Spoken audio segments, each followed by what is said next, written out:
Fitzy and Whipper with Kate Ritchie podcast. We are very, very excited about this because have a look at these cute young guys on the front of this book. They're kids. Turn it around. Love, Turn it around. love, Look and at that. I tell you what. Now they have like a aged fine wine, massively. yeah. Love and pain. We are so excited about this because we know the story of Silverchair, but we have the magnificent Ben Gillies and Chris Joannou in the studio with us now. Boys, welcome!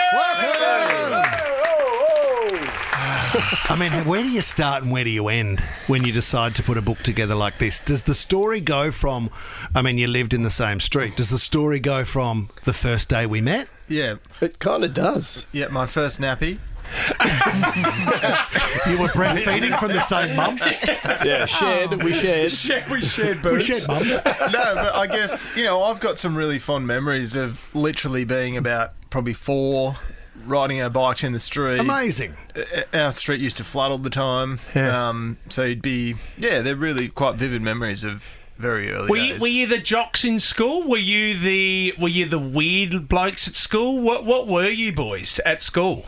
We had a mixed group. Yeah. There was probably some jocks, probably some like kind of weird arty people. Yeah. Like we just kind of fit in the middle somewhere. But music wasn't. When did music start, Benny? When did that start for you, But boys? it started early. Yeah. Like Daniel and I started we were a band when we were like 8 years old. And then we formed Silverchair, but we weren't called Silverchair at 12. Innocent Criminals? We went through a few phases. different names, but it's always been a constant. Yeah, were you in the school band?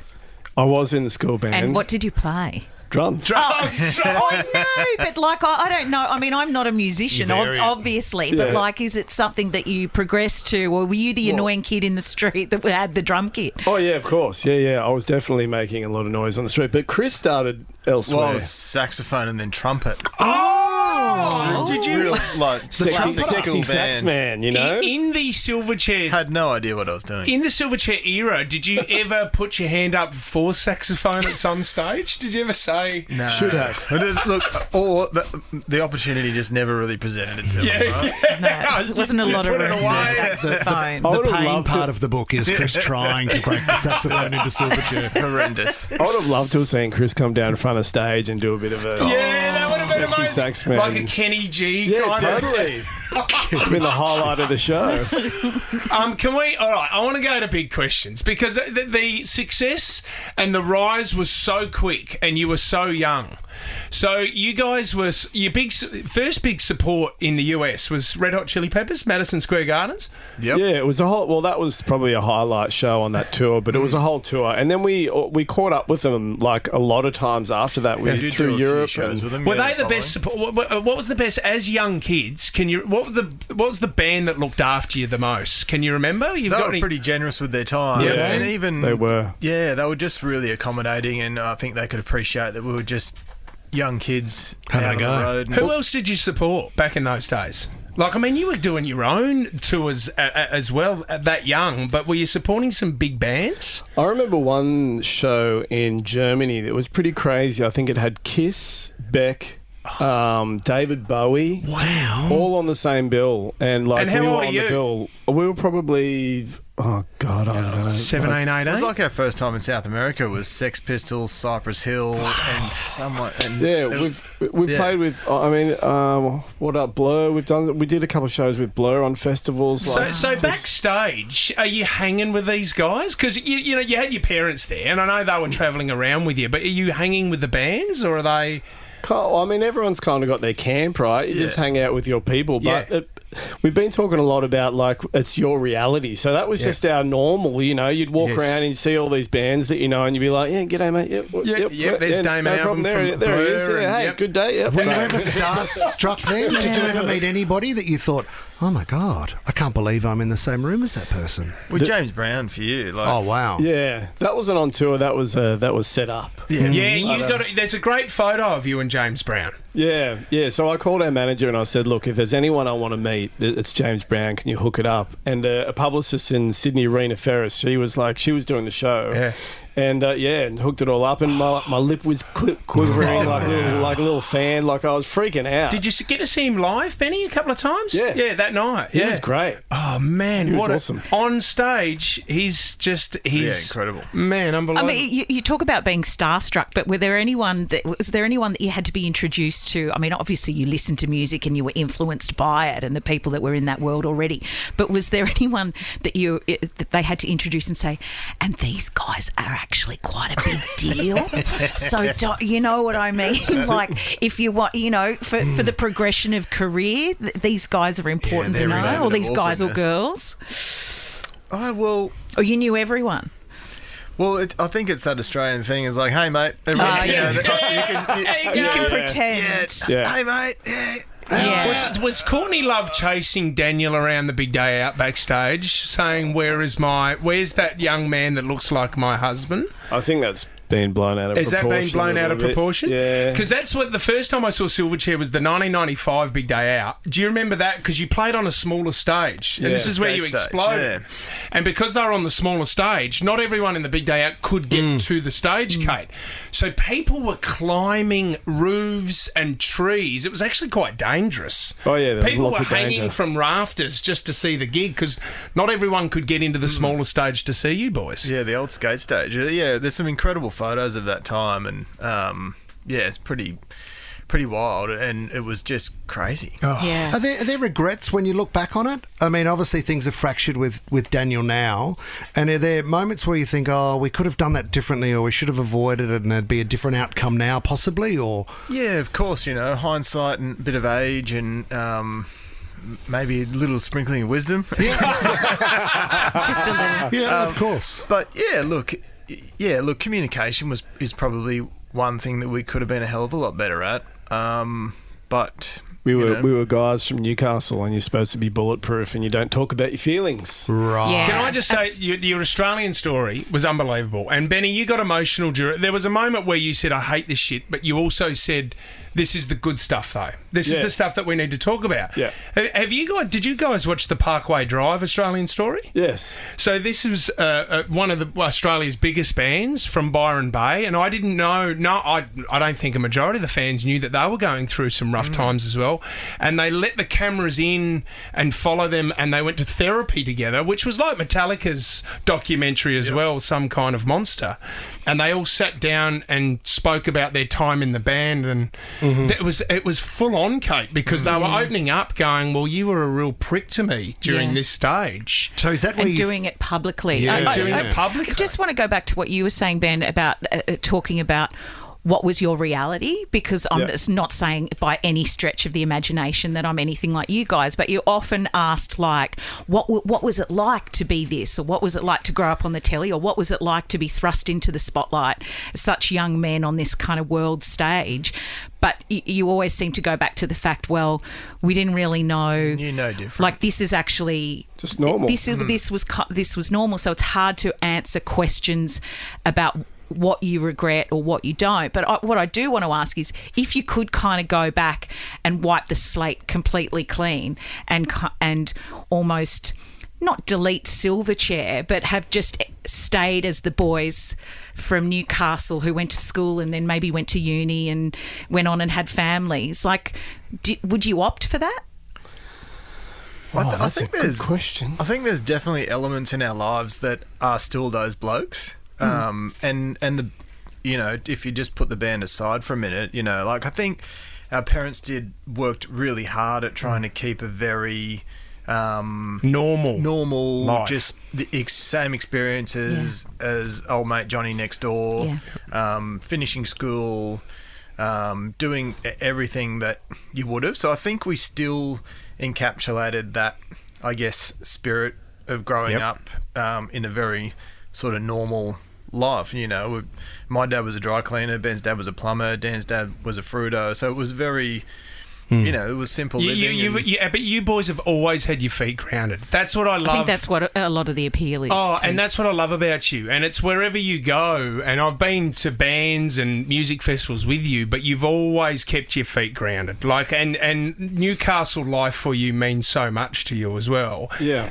How much did having children change your life? I think for anyone that's had children can relate to that. It changes everything. Your perspective on everything. It tips it upside down, really. Let's just be honest. in a shit way, but also a really good way. Yeah, there's lots of really great things about it, and you wouldn't change a thing. You wouldn't wish away any moment with them, and it's quite a blessed and fortunate thing, and very lucky to be able to do it. Can I ask a really, really personal question? Here we this go. is going to be hard to answer. All right. Okay, here we go. Not so much for you guys, more for Kate.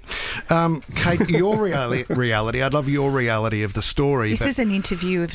Yes, Ben I understand that. But Ben and Chris, because I have so many questions. He's trying to act calm right now, but there was a big fangirl stage of Kate and Silverchair. Now, I'm not sure if you realise, but Kate, and also fill in the other name for me, Kate.